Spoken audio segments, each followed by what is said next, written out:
પક્ષના નેતા છે. મનહરભાઈ જુઓ, અમે કહેતા રહ્યા મજબૂત વિપક્ષ જોઈએ, મજબૂત વિપક્ષ જોઈએ, પણ હવે લાગી રહ્યું છે સૂર મજબૂત થઈ રહ્યો છે, વિરોધનો સૂર મજબૂત થઈ રહ્યો છે. વિપક્ષ મજબૂત થતો હોય ના થતો હોય ખબર નથી, પણ તમારા જ જેવા જ આરોપો બીજેપીના નેતાઓ પણ લગાવવા લાગ્યા છે. આ તો સાચી લોકશાહીના દર્શન કહેવાતો હતો. રોનકભાઈ, સૌ પ્રથમ તો પહેલી વાત તો એ છે કે વિપક્ષ મજબૂત છે એ બાબતના અનેક સંદેશ અને અનેક એવા સિમ્ટમ્સ અમે ભૂતકાળમાં આપી ચૂક્યા છીએ. જીએલડીસીનો ભ્રષ્ટાચારને જીએલડીસીને તાળું મારી દીધું. 52 લાખ રૂપિયા એક અધિકારીના ટેબલના ખાનામાંથી પકડાણા. આજે તમારી સ્ક્રીન ઉપર કહેતા મને જરાય સંકોચ નહીં થાય, એ અધિકારી જેલની અંદર નથી, એ બહાર છે. બીજું, જીએલડીસીને તાળા મારી દીધા. સંશોધન એ સરકારે ન કર્યું કે જીએલડીસીને ભ્રષ્ટાચાર આપણી સરકારમાં બન્યો છે તો એને સુદૃઢ કેમ બનાવી શકાય, એ દિશા નથી કરી. એટલે તંત્ર જે છે ને એના અને ભ્રષ્ટાચારના અનેક રૂપ છે. જેમ ભાજપના અનેક રૂપ છે ને એમ ભ્રષ્ટાચારના અનેક રૂપ છે.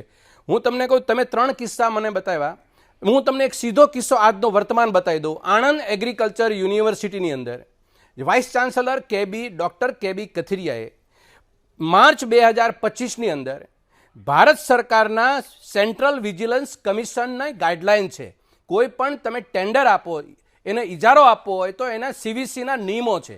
આ નિયમોને ટોટલ 90 મૂકીને એને કેટલા કરોડ રૂપિયાનું, લગભગ 13 કરોડ ને 29 લાખ રૂપિયાનો કોન્ટ્રાક્ટ આપી દીધો. સાહેબ, આ તો વર્તમાન કિસ્સો મેં કીધો.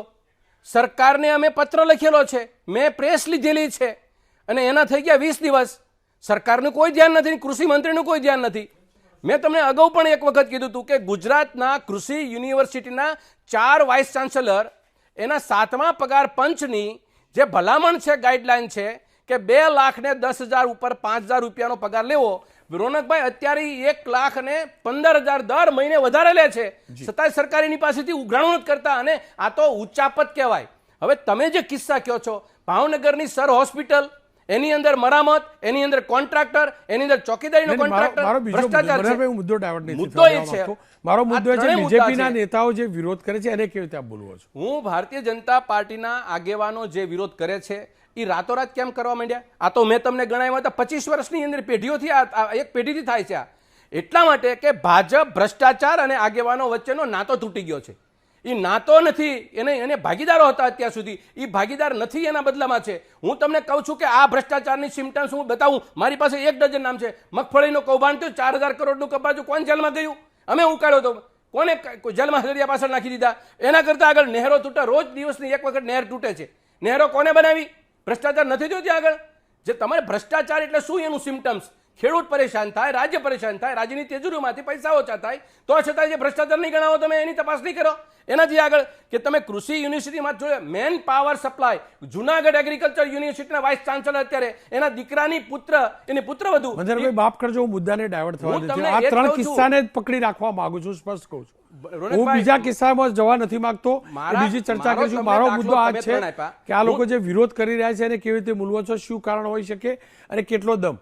તમે મને પહેલો આક્ષેપ વિપક્ષ ઉપર કર્યો રોનકભાઈ, કે વિપક્ષ મજબૂત તો હોવો જોઈએ, વિપક્ષ મજબૂત નથી, એનો દાખલો તમે આપ્યો. હું એનો દાખલો આપું છું કે આ બધા મુદ્દામાં અમે વિપક્ષે કર્યા છે સાહેબ, એને કોઈ ધ્યાન નથી આપ્યું. અને અત્યારે ભારતીય જનતા પાર્ટીના આગેવાનો 3 બહાર આવ્યા તો હું એને નમસ્કાર કરું છું કે બહાર આવ્યા, પણ એની ઈરાદો, ખામી અને જે હોય એ વસ્તુ તમારે ચકાસવી પડે કે આ અત્યારે ભ્રષ્ટાચાર એ આગેવાનો કેમ બહાર કાઢે છે, કેમ ભૂતકાળના આગેવાનો નથી. 156 ધારાસભ્યો છે ગુજરાતની અંદર, 156 ધારાસભ્યો. સાહેબ, વિજિલન્સને અને સીવીસીને તમે કામે લગાવી દો.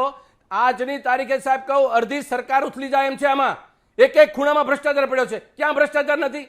તમે એમ કહો છો કે ભાજપના આગેવાનો બહાર કાઢ્યું, કોંગ્રેસના આગેવાનો બહાર નથી કાઢતા, વિપક્ષ નબળો છે.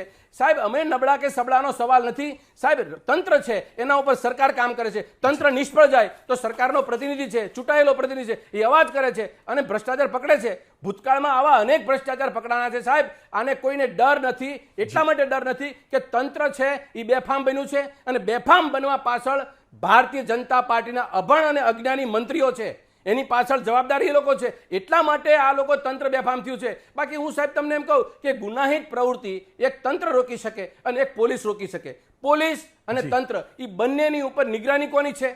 તમે મને સ્પષ્ટ કહો, નિગરાની કોની છે? નિગરાની ભારતીય જનતા પાર્ટીની સરકારની છે. સરકારને આટલી બધી શું કામ ગાળો ખાવી પડે ભાઈ? સરકાર કેમ મૂંગી બેઠી છે, સરકાર કેમ પગલાં લેતી નથી, એના ધારાસભ્યો આક્રાંત પૂર્વક કહે છે કે આ પરિસ્થિતિમાં ભ્રષ્ટાચાર થાય છે. તો તમે સેકન્ડોમાં નિર્ણય લઈ શકાય. આપણે ડિજિટલ યુગ છે, કેમ કે કોઈને રસ્ટિકેશન કર્યા. ધારાસભ્ય એ ફરિયાદ કરે છે કે એ ડીડીઓ છે એને તમે એક રોકઆઉટ કરે છે, ડીડીઓને બદલી કરવાની વાત કરે છે. તો ધારાસભ્ય એટલો પાંગળો છે, ચાલુ સરકારનો, ચાલુ સત્તાધારી સરકારનો ધારાસભ્ય ભાજપનો એટલો બધો અશક્તિમાન છે કે એ પોતે પોતાની સરકાર પાસે આ ત્વરિત નિર્ણય ન બનાવી શકે. તમારી જેવી એ સુપ્રસિદ્ધ ચેનલને આ મુદ્દો ઉઠાવવો પડે.